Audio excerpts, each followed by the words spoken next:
방사능은 방사선을 방출하는 성질과 양을 뜻하고, 방사선은 직접 우리에게 닿을 수 있는 빛과 에너지입니다. 방사선에는 크게 두 종류가 있습니다. 하나는 전리 방사선, 다른 하나는 비전리 방사선인데요. 비전리 방사선은 파장이 길고 에너지가 약합니다. 자외선, 가시광선, 적외선이 있죠. 그리고 전리 방사선으로는 X선, 알파선, 감마선, 베타선이 있습니다.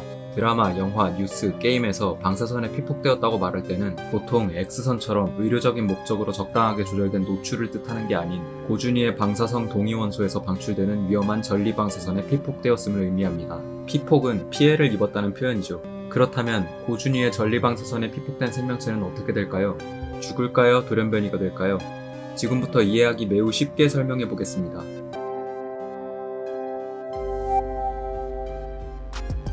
DNA의 엑손이 뭔지, 인트론이 뭔지, RNA가 뭔지, 전사와 역전사가 뭔지 설명하면 너무 복잡해지니까 생략합니다.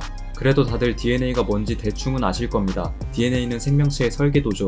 그리고 항상성이란 내부 환경을 일정하게 유지하려는 특성입니다. 생명체의 몸은 언제나 항상성을 유지하려고 하며 정상적인 세포를 끊임없이 분열하기 위해선 정상적인 유전자가 필요하죠. 그리고 정상적인 유전자로 세포를 분열하기 위해선 세포에 대한 원본 설계도가 필요합니다. 그리고 DNA라고 부르는 이 정교한 설계도는 염기의 배열 방식으로 유전자를 구성하죠. 마치 0과 1의 배열에 따라서 기능이 완전히 달라지는 프로그램처럼 DNA도 염기의 배열에 따라서 유전자가 완전히 달라집니다. 경우에 따라서는 염기의 배열 하나가 바뀌는 것만으로도 원본 유전자와는 완전히 다른 유전자가 될 수 있죠. 제가 아까 고준위의 전리방사선을 언급했었는데요. 이러한 방사선은 피부를 뚫고 지나갈 수 있습니다. 비전리 방사선인 가시광선이 우리의 몸을 뚫고 지나갔다면 우리는 모두 투명인간이 되었겠죠? 반대로 전리방사선인 X선이 우리의 몸을 뚫고 지나가지 못했다면 우리는 병원에서 컴퓨터 단층 촬영을 할 수 없었을 것입니다. 우리가 알고 있는 방사선 피폭에 의한 피해는 에너지가 너무 큰 전리방사선이 몸을 너무 많이 뚫고 지나가면서 생기는 것입니다. 총알이 몸을 관통한다고 해봅시다. 그러면 총알이 피부, 근육, 살을 뚫고 지나가겠죠. 이번엔 바늘이 몸을 관통한다고 해봅시다. 총알보다는 아프지 않을 것 같습니다. 바늘은 총알보다 작기 때문에 총알만큼 커다란 물리적 손상이 생기진 않겠죠. 그렇다면 방사선은 어떨까요? 방사선은 입자의 크기가 총알, 바늘과는 비교도 할 수 없을 정도로 작습니다. 그 작은 게 우리의 몸을 억지로 뚫고 지나간다고 상상해봅시다.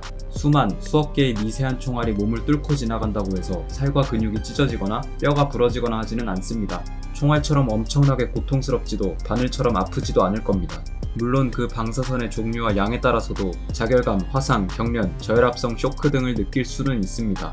어쨌든 목성 같은 특수한 환경이 아니라면 방사선 피폭에 의해 느끼는 통증은 다른 것이 몸을 뚫고 지나갈 때와 비교해서 거의 무통에 가깝다는 것입니다. 문제는 이 입자들이 우리의 세포 결합을 끊어버리고 혈액과 세포 속에 있는 DNA까지 뚫고 지나간다는 거죠. DNA는 염기라는 실로 꼬아진 가닥이라고 할 수 있습니다. 그 정교한 가닥들을 어떤 입자가 뚫고 때리고 흔들고 지나간다면 손상된 DNA는 갈림길에 서게 됩니다. 하나는 사멸입니다. 세포 자살이죠.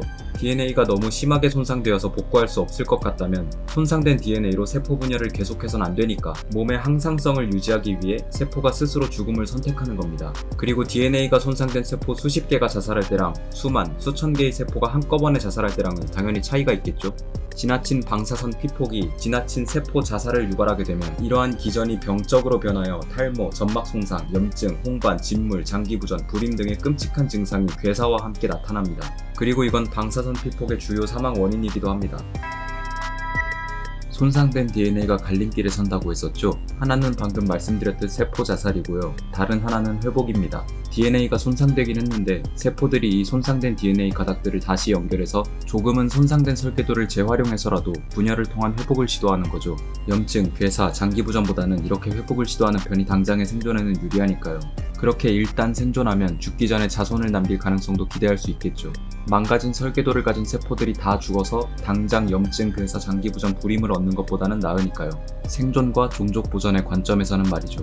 문제는 조금씩 망가진 설계도들이 변형된 세포를 분열시킨다는 것이고, 이러한 세포들이 통제력을 상실해서 계속 분열을 증식하여 악성세포가 되면 암이 된다는 것입니다. 반대로 이렇게 망가진 설계도가 자손에게 전해진다면 자손은 돌연변이가 될 수 있죠. 그래서 피폭이 암 발생 위험률을 높이고 기형아를 출산하게 만들 수 있다는 겁니다. 일반적으로 우리가 가장 가장 많이 접할 수 있는 방사선 피폭량은 시버트라는 단위를 씁니다. 간단하게 엑스레이 촬영을 할 때는 0.1에서 0.3mSv, CT 촬영을 하면 5에서 10mSv의 방사선에 노출되죠. 500mSv 이상의 방사선에 피폭되면 백혈구 감소, 1.5Cv부터는 구토, 설사, 빈혈, 미각 상실, 염증, 반점 등이 생기고 머리카락이 빠지며 혈액과 관련된 조혈계에 이상이 생깁니다. 백혈구와 같은 면역세포의 감소는 당연히 더 심해지고요. 적혈구, 백혈구, 혈소판과 같은 혈구를 생성하는 조혈모 세포는 뼈 내부의 골수에 담겨 있는데 그래도 1.5Cv까지는 골수가 스스로 재생되어 회복될 가능성이 큽니다. 4Cv부터는 전신에 피폭당했을 때 30일 내에 50%의 사망률을 보입니다. 생물의 몸은 세포잖아요. 피부도 세포, 혈액도 세포, 내장도 세포입니다. 그런데 5Cv부터는 혈구가 담긴 조혈계뿐만 아니라 장기까지 손상되는데요. 그 장기들 중에서도 위액을 담고 있는 위장과 길게 연결된 위장관의 점막이 대체로 먼저 파괴됩니다. 위천공, 궤양, 괴사, 복막염과 같은 증상이 연달아 발생할 수 있죠.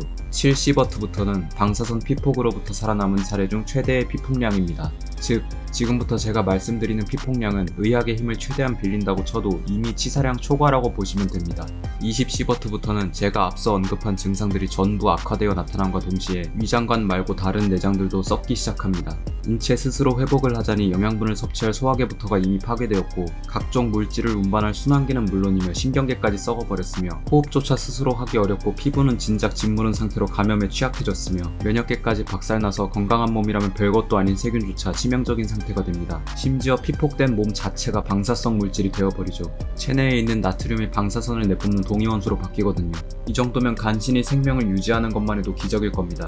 간신히 생명을 유지당하고 있는 피폭 환자의 입장은 다를 수도 있겠지만요. 70Cv부터는 무조건 사망합니다. 앞서 말씀드린 피폭량에서는 여러 연구를 통해 논쟁도 있고 최대한 양보해서 이론적으로 1% 미만의 기적을 바랄 수는 있었습니다. 사람의 목숨이 걸린 의학적인 관점에서 100%라는 말은 굉장히 신중해야 하는데요. 70Cv부터는 기술적으로, 과학적으로, 이론적으로 희망이 없습니다. 100% 사망 확정입니다. 오히려 희망이 있다고 말하는 게 잔인한 소리죠. 피부 녹았고 머리카락과 이빨은 진작 다 빠졌고 입술과 잇몸이 무너졌고 혈구 못 만들고 소화와 배설은 당연히 못하고 장기는 이미 한두 개가 문제가 아닌 상태로 다발성 장기 부전이 됐고 총체적인 항상성 상실로 인해 의식이 있다면 산채로 썩어가는 몸이 되는 지옥을 맛보게 됩니다. 몸의 그 어디를 언급하더라도 이미 제 기능을 상실한 상태이며 새로운 세포를 만들 수 없기 때문에 회복조차 기대할 수 없습니다. 망가진 각 부위를 재건하는 것보다 신체가 죽어가는 속도가 훨씬 빠르니까요. 심지어 이게 어느 한 부위가 문제가 되는 것도 아니고 전체가 총체적으로 모든 부분이 기능을 상실하고 있는 것이기 때문에 어떻게 손을 쓸 도리가 없습니다. 120Cv는 역사상 가장 큰 피폭 사례입니다. 이 단계부터는 피부나 장기가 괴사하기 전에 다발성 장기 부전과 심부전으로 사망해버린 사례가 있습니다. 피폭된 당사자는 약간의 화상을 입었으며 자신의 온몸이 불타고 있는 듯한 자결감을 느끼다가 구토, 창란 증세를 보였다고 하네요. 수백 Cv부터는 인체 조직이 물리적으로 신속하게 붕괴합니다. 피폭 직후 매우 심각한 열 화상을 입거나 피부가 부글부글 흐물흐물 끓듯이 증발하고 녹아버릴 수 있죠. 당연히 피폭 직후 의식은 끊어지며 쇼크 혹은 신경계 파괴로 인해 즉사할 것으로 예상됩니다. 왜 이렇게 되는 건지 쉽게 설명하자면 엄청난 열과 압력 때문입니다. 압력의 원리는 입자들이 때리는 거죠. 입자가 많이 때리면 압력이 크죠. 그래서 압력이라는 표현을 빌린 겁니다. 방사선은 입자이면서 비치기도 하지만요. 그리고 열의 원리는 전자레인지나 적외선 치료기를 생각하시면 됩니다. 입자가 와서 때린다는 형태로 에너지를 전달하는 겁니다. 분자를 진동시키고 열을 발생시키는 거죠. 그래서 아까 전에 입자가 몸을 뚫고 지나가면서 DNA가 어쨌느니 세포결합이 어쨌느니 그런 단계를 논하기 이전에 수백 Cv부터는 피폭 직후 열과 압력에 의한 손상이 매우 극심하게 찾아온다는 거죠. 그 뒤에 일어날 일들은 따질 필요가 없습니다. 수천, 수만 Cv는 어떨까요? 이제는 피폭 직후 인체가 그 형태를 잃어버릴 정도의 심각한 손상을 초래합니다. 마치 원자폭탄의 폭심지에 있던 것처럼 말이죠. 물론 원자폭탄이 인체를 증발시키는 것과는 원리가 조금 다르지만 어쨌든 녹다 못해서 순식간에 증발하여 가루가 된다는 느낌입니다. 이제 수십만, 수백만, 수억 Cv를 따지는 건 의미가 없을 것 같네요. 방사선에 피폭되어 생사를 오가는 이야기는 이걸로 충분한 것 같고 방사선에 의해 돌연변이가 되는 이야기를 해보겠습니다. 이런 사진들 보신 적 있나요? 전부 정상적인 생물들입니다. 하나씩 설명하지는 않을게요. 방사능 돌연변이라는 거짓말로 확대, 재생산된 조회수를 끌어모을 수 있는 자극적인 사진들이 인터넷에 너무 많거든요. 그리고 영화나 게임에서 방사선 피폭에 의해 괴물이 되거나 특별한 능력을 갖거나 하는 소재가 많아서 자칫 방사능 돌연변이에 대한 이미지를 현실과 다르게 떠올릴 수도 있는데요. 방사선에 의해 DNA 변형이 일어나는 게 흔한 일이긴 하지만 모든 조직이 동일하게 비대화되거나 소형화되는 것은 현실적으로 불가능에 가깝습니다. 대칭성을 지키고 각 조직의 기능을 수행할 수 있는 형태로 올바르게 분열하는 암세포를 보신 적이 있으신가요? 이 영상 초반에 제가 말씀드렸습니다. 염기의 배열 하나가 바뀌는 것만으로도 원본 유전자와는 완전히 다른 유전자가 될 수 있다고 했죠. 그리고 손상된 DNA는 가능하다면 스스로를 복구하려고 합니다.